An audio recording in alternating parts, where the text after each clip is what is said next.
اور یقیناً ہماری مجلسیں ہی ہماری بقا ہیں، اور ہم نے عزاداری کو زندہ نہیں رکھا ہوا، یہ عزاداری ہے جس نے ہمیں زندہ رکھا ہوا ہے۔ آپ پورا سال، میں پورا سال کیا کرتا ہوں، کون سے اتنے نیک عمل کرتا ہوں کہ محرم کا چاند نکلتا ہے فرش عزا پہ بیٹھ جاتا ہوں۔ یہ کمال امام حسین کا ہے کہ جو انہوں نے کربلا میں کیا، جس کے اثرات آج بھی ہر دنیا کے خطے میں نمودار ہو رہے ہیں، اور اسی حسینیت سے دنیا بھی گھبرا رہی ہے، دنیا بھی ڈرتی ہے۔ کیوں؟ کیونکہ جو قوم اتنے 100 سال گزرنے کے بعد بھی کربلا کے واقعے کو تازہ کر رہی ہے، وہاں خوف کس کو ہے؟ خوف اس وقت کس کو تھا، آج خوف کس کو ہے؟ یہی زندگی، یہی تحلیل ہے۔ اس وقت کس کو مشکل تھی؟ ایک شخص سے کیا فرق پڑتا تھا اگر وہ بیعت نہیں کرتا؟ کیا فرق پڑتا تھا؟ چھوڑ دیتے؟ نہیں، دشمن جانتا تھا یہ ہستی کیا ہے، یہ ایک کائنات پلٹ سکتا ہے، اسی لیے اسے ان کے بڑے کہہ گئے تھے حسین سے بیعت لینے کی کوشش نہیں کرنا، نہیں چھیڑنا، نہیں کچھ کہنا، مگر نہیں، مجبوری تھی، مشکل تھی۔ کیوں؟ کیونکہ وہ جو نظام تھا دوسرا والا، شیطان کا نظام، اس کو گھبراہٹ اسی سے تھی، اسی لیے انہوں نے یہ پوری کوشش کی کہ کسی طریقے سے اس ایک شخص کو ہٹا دیا جائے۔ مدینہ سے وہ ریڈی ہے کہ کسی طریقے سے یا بیعت ہو جائے یا گردن الگ ہو جائے، لیکن نہیں کر پایا۔ مکہ پہنچ گیا احرام میں کہ یہاں پر تلواریں چلیں، لیکن حرمت کعبہ کو مد نظر رکھا اور مولا نکل گئے۔ امام کو کربلا لایا نہیں گیا کہ زبردستی ایسا کیا، امام کے رخ مڑ گئے، امام کو روک لیا اور کربلا، نہیں، ایسا نہیں ہے، پھر ہم امام کو نہیں سمجھے۔ یہ امام ہے جنہوں نے یزید کو کربلا بلایا ہے، یہ امام ہے۔ کیوں بلایا کربلا؟ تو اگر مدینہ میں ہو جاتا تو لوگوں کو پتہ ہی نہیں چلتا یزید کیا ہے، مکہ میں ہو جاتا تو بھی۔ تو ایسی جگہ کا امام نے انتخاب کیا کہ جو سالوں سے نقاب میں چھپی ہوئی منافقت تھی، اس کے پردے کو ہٹانا تھا، اس کے پردے کو ہٹانا تھا، تاکہ پتہ چلے دنیا کو یہ یزید شخص نہیں ہے، یہ نظام ہے، نظام۔ اور ابھی بھی یزید کے نظام کو حسینیت سے مشکل ہے۔ کیوں؟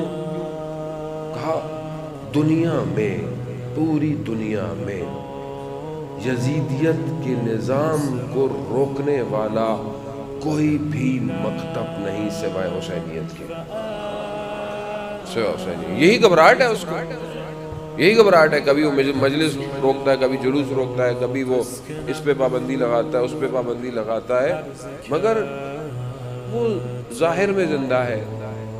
اسے کیا پتا حسین کیا ہے، اسے کیا پتا؟ حسین کا معاملہ اس عالم کا معاملہ تھوڑی ہے، حسین کے معاملے تمام عالم میں موجود ہیں۔ اسی لیے تو رسول خدا حضرت محمد مصطفیٰ صلی اللہ علیہ وسلم،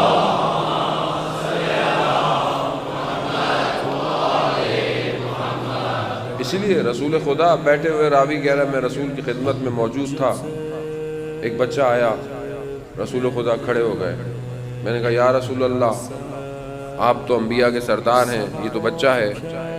کہا یہ حسین ہے جس کے لیے عرش کے دائیں طرف لکھا ہے ان الحسین مصباح الہدیٰ وسفینۃ النجات، کہ بے شک حسین جو ہے وہ ہدایت کا چراغ ہے اور نجات کی کشتی ہے۔ کہاں لکھا ہوا ہے؟ عرش کے دائیں طرف، یعنی معاملہ کوئی اور ہے، کوئی اور ہے معاملہ، ہم سمجھ نہیں پائے آج تک اس معاملے کو، اصل کوئی عالم کوئی اور ہے۔ یہی تو وجہ تھی کہ وہ جو امام کے ساتھ تھے تلوار کی دھاریں ان کی گردنوں کو اثر نہ کر پائی. کیوں؟ کیونکہ وہ کوئی اور عالم میں تھے، اور عالم میں تھے. اصل معاملہ دیکھیں نا، یہ معرکہ ظاہری معرکہ صرف نہیں ہے. آپ 61 ہجری میں کربلا، یہ زمین تھی، کوفہ سے اتنے کلومیٹر تھا، یہ ہو گیا وہ ہو گیا، ٹھیک ہے، یہ سب بھی پتہ ہونا چاہیے، ظاہر ہے. لیکن یہ سب صرف یہ نہیں ہے. وہاں جو یزید ہے وہ اچانک سے نہیں آیا، اسے لایا گیا ہے، اسے لایا گیا. اور اسے لانے والے کوئی اچانک سے نہیں پیدا ہوئے، یہ اس وقت سے تیاری کر رہے تھے. دیکھیں نا، یہ دو نظاموں کو سمجھنا بڑا ضروری ہے. لوگوں نے بہرحال ہر مکتب اپنے حساب سے اس کو دیکھتا ہے. یہ دو شہزادوں کی جنگ تھی، تو سمجھ میں نہیں آتا. جس کو حسین شہزادہ سے لگے، یزید بھی شہزادہ لگے، تو پھر ان کی شہزادگی کو سلام ہے میرا. یعنی آپ ڈفرینشیٹ ہی نہیں کر پا رہے ہیں. ایک وہ ہے جو رسول کے کاندھوں پہ سوار ہوتا ہے، ایک وہ ہے جس کو رسول کہہ رہا ہے. رسول بھی نہیں کہہ رہا، قرآن کہہ رہا ہے. قرآن کہہ رہا ہے. کس کے لیے؟ عید مباہلہ پہ جو آیات نازل ہوئی، جو مباہلہ ہوا، کہا تم اپنے فرزندوں کو لے کر آؤ، وہ اپنے فرزند کو لے کر آئے. تم اپنے نفس کو لے کر آؤ، وہ اپنے نفسوں کو لے کر آئے. تم اپنی نساء کو، خواتین کو لے کر آؤ، یہ اپنی خواتین کو لے کر آئے. یہ قرآن کہہ رہا ہے. اب رسول کس کو لے کے نکلے؟ فرزند کی جگہ پہ امام حسن، امام حسن. یعنی جس کو قرآن رسول کا فرزند کہہ رہا ہو، اور جن کی فرزندیت پر اشکال ہو کہ پتہ ہی نہیں ہے. آپ کی سمجھ میں نہیں آ رہی ہے بات، بڑی کامن سینس بات ہے. یہ تو ہم دیکھیں تو صحیح سامنے کون ہے. جب تک سامنے والی شخصیت کی معرفت نہیں ہوگی، معاملہ کیسے سمجھ میں آئے گا؟ جتنی معرفت بڑھتی چلی جائے گی، عزیزان محترم یاد رکھیے گا، ہمارے استاد کہتے ہیں، میں بھی وہاں پڑھ کے آیا بہلیہ ٹاؤن میں، ہمارے استاد میر باقری فرماتے ہیں کہ جب ماہ محرم آتا ہے نا، تو ہم انتظار کرتے ہیں پورا سال. کس چیز کا؟ جو دسترخوان آسمان سے کھلے گا، معرفت کا، ہم اس کا انتظار کرتے ہیں. ہاں ایسا ہی ہے. آپ کیا سمجھ رہے ہیں یہ کوئی آسان بات ہے؟ یہ آسان نہیں ہے. آپ ہزاروں کی تعداد میں ایک شخص کے نام پر جمع ہوتے ہیں. اگر آپ اپنی نگاہوں کو سیٹلائٹ کی نگاہوں میں تبدیل کریں ان محرم کے ایام میں، اور آپ کو دور سے نظر آئے، اور آپ دیکھیں پوری دنیا میں ہر جگہ کچھ لوگ جمع ہو رہے ہیں، اور ایک آواز کامن ہے سب کی. اگر انسان سیٹلائٹ کی آواز سنے، دنیا میں کون سی آواز ہے جو سب سے زیادہ اس ٹائم اٹھ رہی ہے، تو کون سی آواز پوری دنیا سے نکل کے باہر آئے گی؟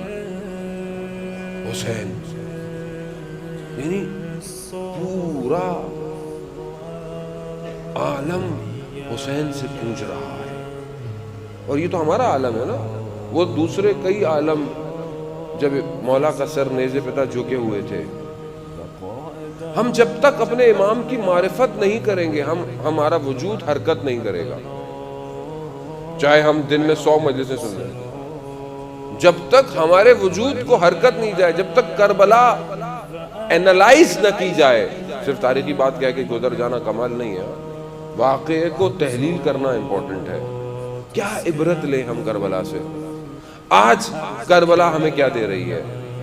ایسی ہے نا، آج جوان جو ہے وہ سوال کرتا ہے ہمیں کربلا کیا دیتی ہے؟ آج ہم کیا لیں کربلا سے؟ ایسا ہو سکتا ہے کہ یہ کربلا صرف 61 ہجری کی اور ختم ہو گئی ہے، آج کچھ نہ دے؟ ہو ہی نہیں سکتا. یہ کربلا اسی لیے تو تاریخ کو، مکان کو زمان کر چیرتی ہوئی یہاں تک پہنچ گئی ہے کہ جس دور میں ہم زندہ ہیں، یہ دنیا کا، اپنے زمانے کا اس ٹائم سب سے ماڈرن دور ہے.